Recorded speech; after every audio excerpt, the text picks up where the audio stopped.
Boa tarde, cá estamos para mais um programa da Aliança Evangélica Portuguesa, o programa Caminhos. No próximo ano, a 31 de outubro de 2017, assinalam-se os 500 anos do momento em que o frade Agostinho Alemão Martinho Lutero proclamou as suas 95 teses contra as indulgências do Papa Leão X. Este ato viria a tornar-se absolutamente singular numa Europa em grandes transformações. Considerado o momento fundador do movimento da Reforma Protestante do século XVI e um dos eventos centrais na história da Europa, as suas consequências religiosas, mas também sociais, políticas, económicas, culturais, artísticas, etc., viriam a adquirir importância a nível global. A Reforma Protestante contribuiu para encorajar o desenvolvimento de uma imagem da humanidade baseada num recuperado conceito cristão de liberdade.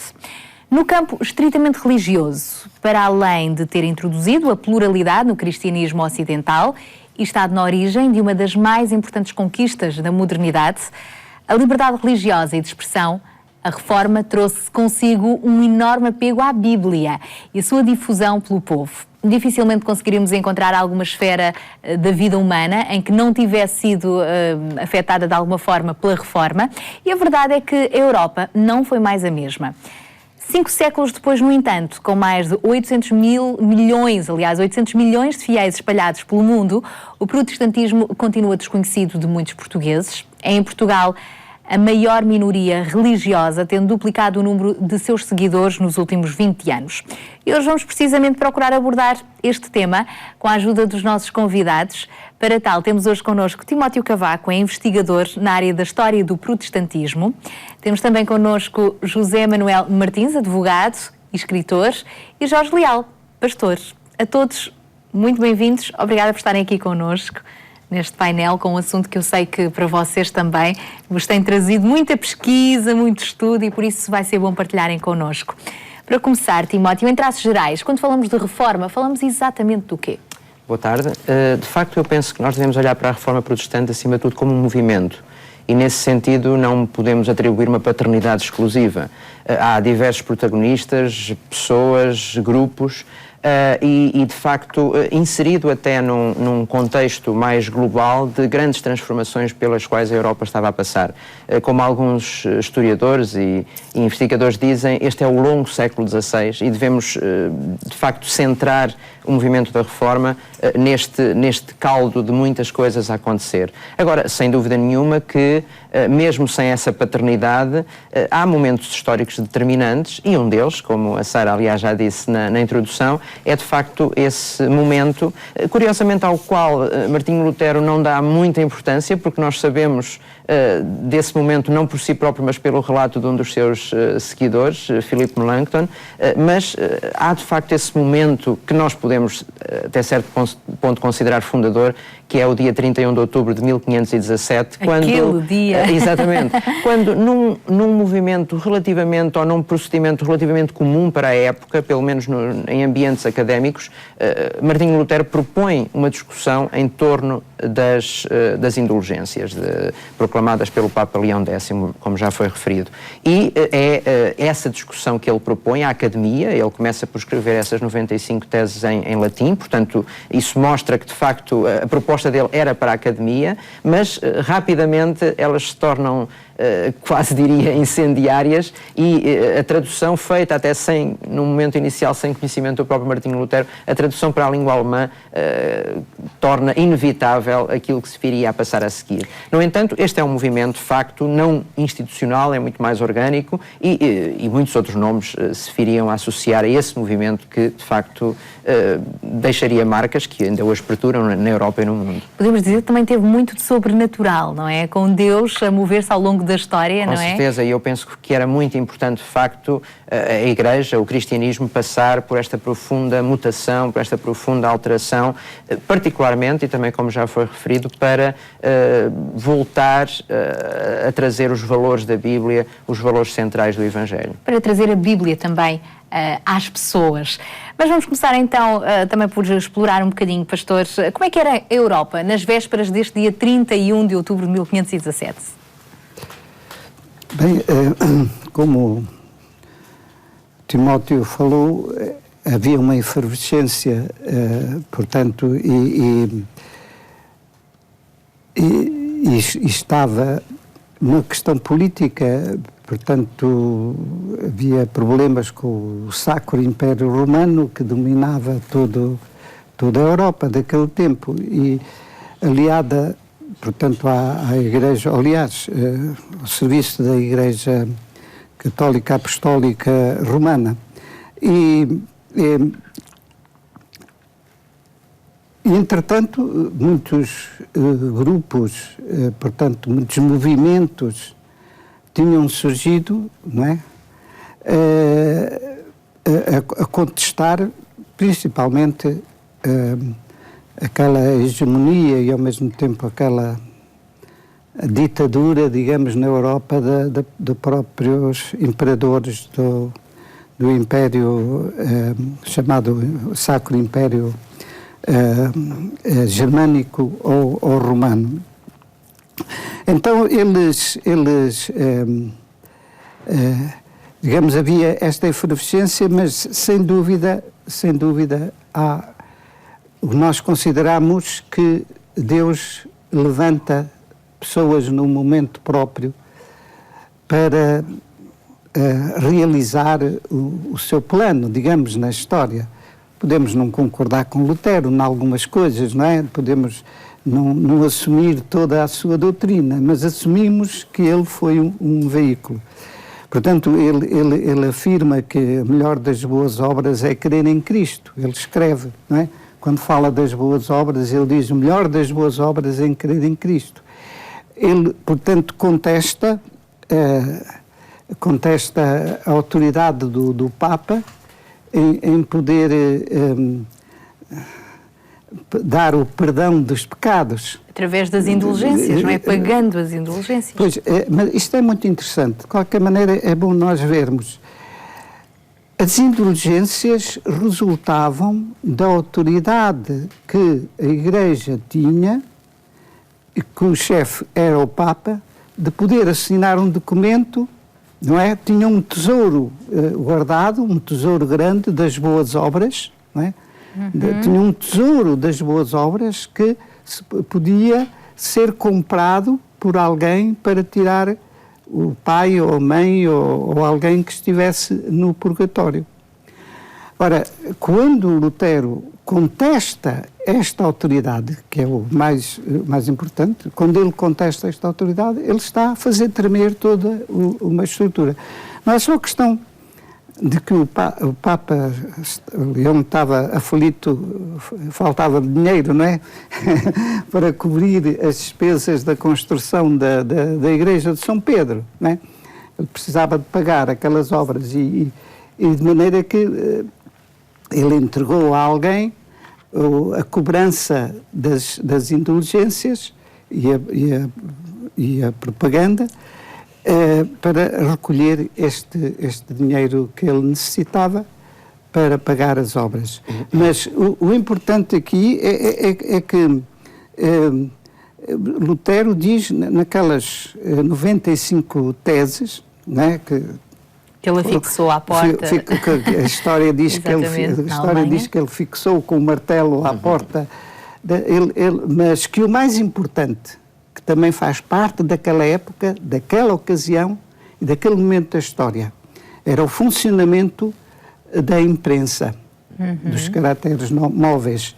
E imediatamente aquilo, em latim, o povo não lia, mas imediatamente em alemão circularam as cópias destas. Quando ele diz que o verdadeiro e precioso tesouro da Igreja é o santo Evangelho da glória e graça de Deus, ele está a dizer uma palavra revolucionária, porque vai tocar com todas estas coisas e realmente com a base do próprio Sacro Império Romano. E isto trouxe, de facto, uma grande revelação, não é? Às pessoas do povo, não é? Que passaram a entender não só aquelas 95 teses, mas a entender até o que é que a própria Bíblia dizia, não é?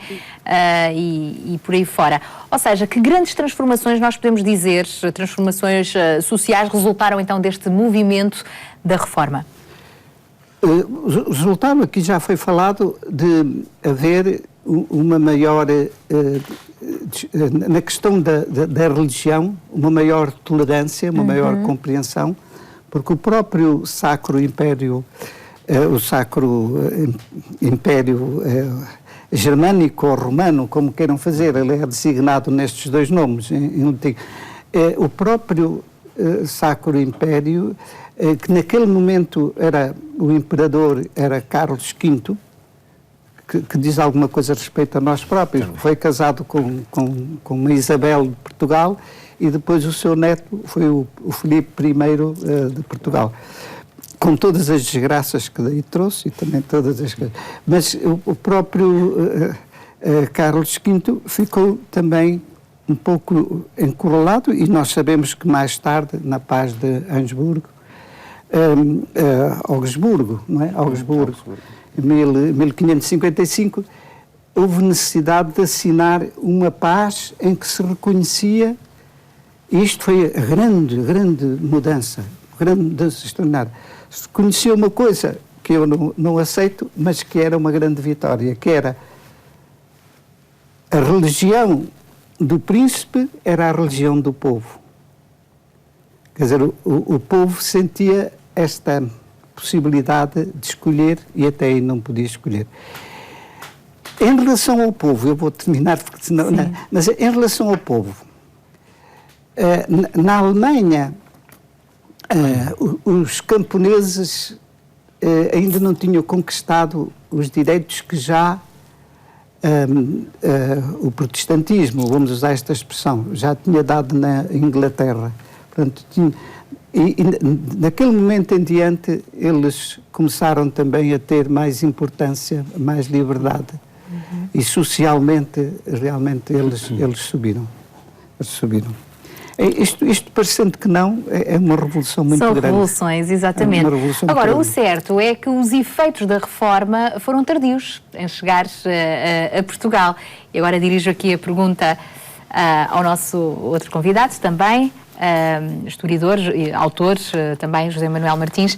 Que fatores terão contribuído então para que de facto os efeitos deste movimento da reforma chegasse a Portugal com mais de 3 séculos já de atraso, não é? Boa tarde, é um privilégio estar aqui e participar nesse programa. De facto é assim, 3 séculos hoje parece pouco tempo, mas foi uma eternidade. E tudo tem o seu tempo, já dizia o sábio Salomão, no livro da sua velhice. Já tudo tem o seu tempo determinado e há tempo para todo o propósito debaixo do céu. Já ouvimos que relativamente a Lutero e à sua intervenção na Alemanha, ele estaria num propósito divino para introduzir aquilo que era importante no cristianismo, mas em Portugal as opções eram outras.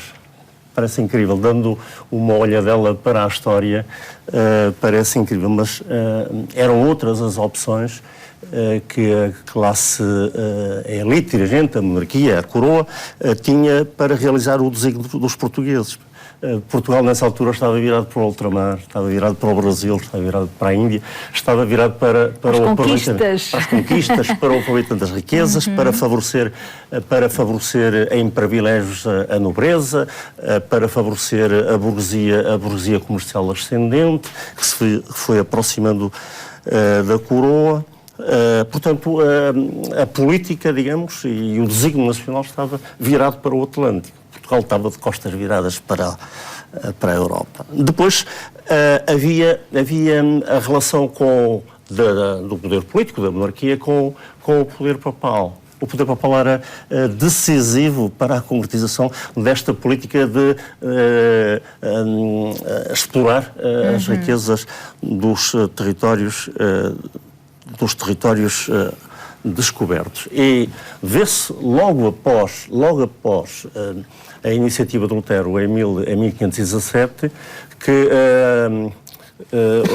o Papa e E a Igreja Católica se movimentou para estabelecer uma retaguarda que impedisse a chegada dessas ideias. Parece incrível, mas olhando para trás, não eram provavelmente os Pirineus que impediam que as ideias chegassem à Espanha e a Portugal, mas exatamente essa ligação com o poder papal, que era importantíssimo para concretizar esse desígnio. E por isso o Papa celebrou bulas, ou estabeleceu bulas, ou deu bulas para os espanhóis, a eles sim, dizendo: vocês podem explorar os territórios, mas cuidado, tem aqui uma oportunidade de conter aquilo que se passa na Alemanha contra Lutero. E com os portugueses celebrou também uma bula que lhes dizia: vocês vão por aí fora, mas levem a fé. E entretenham-se. Levem a fé. E, portanto, o poder de então estava incumbido de levar a fé. Os portugueses eram uma nação pequena, não tinham muitos recursos, e os recursos militares eram os das ordens religiosas. Também aí os portugueses precisavam dessa relação com Roma, para ter poder militar, para avançar nesta dinâmica de conquista dos territórios e trazer riquezas. Mas a verdade é que mais tarde ou mais cedo acabou por chegar também a Portugal, não é? Pois, mas exatamente, mas antes disso há também aqui uma particularidade. Isso para nós dizermos quais foram os entraves à propagação da ideia da reforma e do Evangelho nesta perspectiva de novidade que Lutero trouxe: a fé, a graça, as Escrituras. E Portugal foi, na altura, daquelas nações que não se opôs em nenhuma circunstância à Contra-Reforma. Portanto, houve uma adesão da elite política portuguesa à Contra-Reforma e ao Concílio de Trento e às suas conclusões. Portanto, os portugueses enganjaram-se na Contra-Reforma e, naturalmente, fizeram tudo o que estava ao seu alcance. Já tinham o Santo Ofício a funcionar. Já lá tinham martirizado aqueles que, de alguma maneira, tinham ideias diferentes da religião, do catolicismo romano, que era a matriz da nação, nesse sentido. E, portanto, estavam preparadíssimos para fazer frente a quaisquer ideias que pusessem em causa a posição dominante da Igreja Católica. Mas ainda assim, como é que surgem depois as igrejas protestantes em Portugal, não é? Com esse cariz e aderindo também às revelações, não é? Que a Reforma muito mais tarde, quer dizer, nós na história encontramos exemplos muito particulares aqui e acolá, coisas muito insignificantes, de testemunho pessoal, mas para mim é marcante na história este facto que, assim, pode até ser cruel dizê-lo, mas está relacionado. Foi o facto de ter acontecido em Lisboa aquele terremoto de que nós falamos e daí o Marquês de Pombal, que estava até então dominado também no capítulo da educação e no controle do ensinamento pelos jesuítas, ter-se divorciado dos jesuítas. Portanto, esse para mim foi o grande momento que começou a criar as condições de ordem política, primeiro de ordem política, depois de ordem social, para que, em particular os estrangeiros, que já levavam as nossas riquezas, que já as manufaturavam, que já enriqueciam com elas, pudessem também dar-nos o apoio técnico de estar por aqui. E portanto, vieram ingleses, vieram franceses, mais também alemães, e especialmente ingleses, que vieram e trouxeram o culto, digamos, o culto protestante, e esses eram tolerados, mas só eles. Porque as leis, deixe-me só terminar com isto, porque de facto o tempo é tão curto, as leis eram sempre muito limitativas.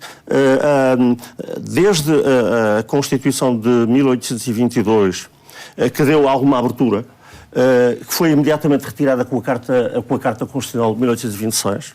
Depois, o Código de Seabra, de 1867, fenomenal, mesmo contrariando a Carta, estabeleceu regras que permitiam a livre associação e a propagação do Evangelho, de certa maneira. Mas, curiosamente, com o Código Penal de Veiga Beirão, de 1886, vejam, estamos aqui apenas a falar de uma diferença de 20 anos, estabeleceu-se de imediato penalizações criminais para quem anunciasse um culto que fosse diferente daquele que era o da matriz da nação portuguesa. Portanto, a Constituição dizia que a Igreja Católica e o cristianismo católico e o cristianismo romano prevalecia e, portanto, Digamos, em 1911 se deu a abertura plena, que depois a Constituição de 33 de Salazar veio a coartar, embora não negando o direito das pessoas se exprimirem livremente, só que nós sabemos depois a experiência que foi a oposição tremenda por causa exatamente...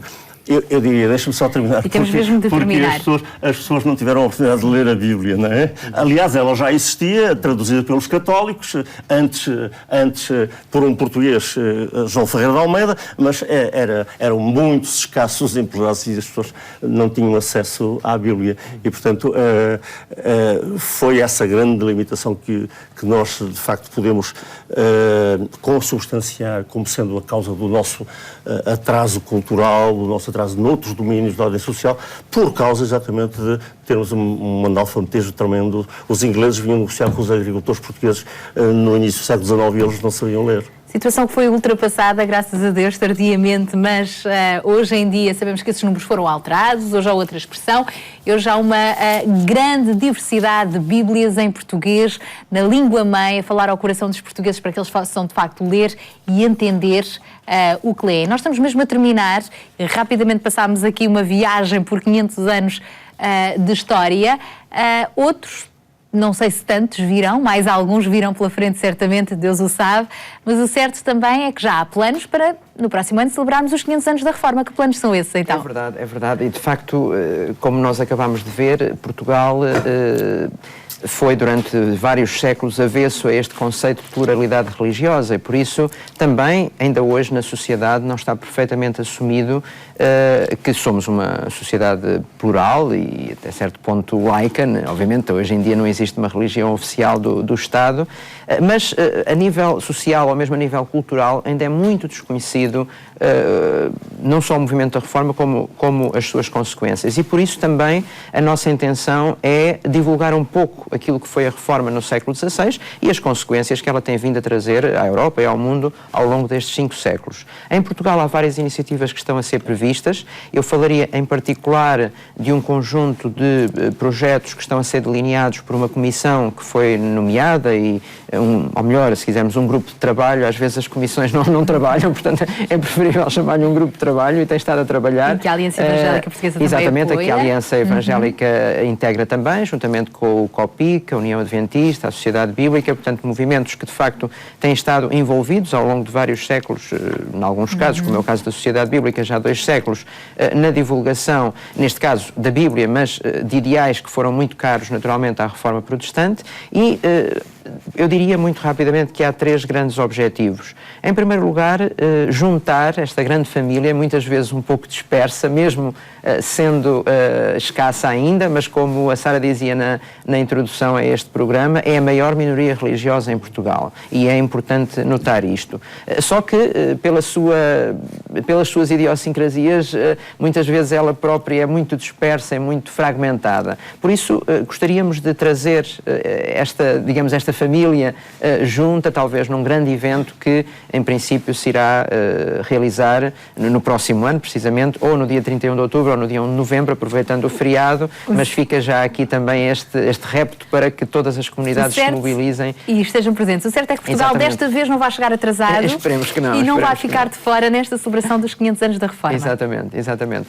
Uma outra área também que eu penso que é muito importante é precisamente divulgar às próprias comunidades protestantes os valores da Reforma, não é? Porque muitas vezes há esta falta de conhecimento histórico daquilo que está na sua gênese, que faz parte da sua identidade. Mesmo não vamos agora entrar nas questões do que é estritamente o protestantismo, ou o que é o movimento reformado, ou o que é o movimento anabatista. Não vamos agora entrar nessas questões, digamos, de ordem mais teológica, ou até, em certa medida, de ordem sociológica, mas há valores que são fundamentais e alguns já aqui foram mencionados: a importância da graça, a importância da fé, a centralidade das Escrituras, o sacerdócio universal de todos os crentes, e que são transversais a esta grande família. E é importante relembrar estes valores que muitas vezes não são tidos como essenciais e como unificadores também desta grande família. E já agora também, depois, uma outra dimensão que nós queremos abordar é precisamente a divulgação para a sociedade portuguesa.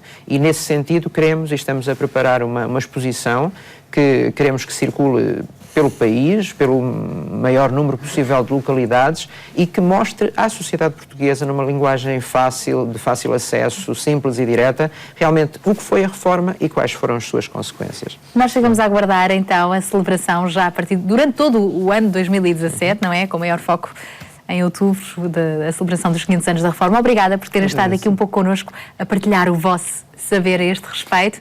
Estivemos a recordar o impacto da Reforma, do movimento da Reforma Protestante, não só no campo religioso, mas também noutras áreas, política, social, cultural, artística, entre outras. A Bíblia e os seus valores foi essencial para que esta mensagem renovadora passasse e persistisse até aos dias de hoje, para que ela chegue até nós. Por isso mesmo, os valores defendidos no século XVI são certamente partilhados por muitos cristãos em todo o mundo. Queremos que a Bíblia é a palavra de Deus e nossa autoridade, que só pela graça somos salvos por meio da fé em Jesus Cristo.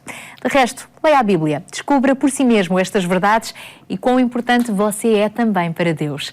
Para terminar, temos ainda para lhe oferecer hoje um devocional para o acompanhar nas leituras diárias, a palavra para cada dia. Para o receber, contacte-nos através dos telefones e endereços que estão em rodapé. Visite também o nosso site, a nossa página do Facebook, onde poderá acompanhar também a nota destas e de outras iniciativas que estão em marcha.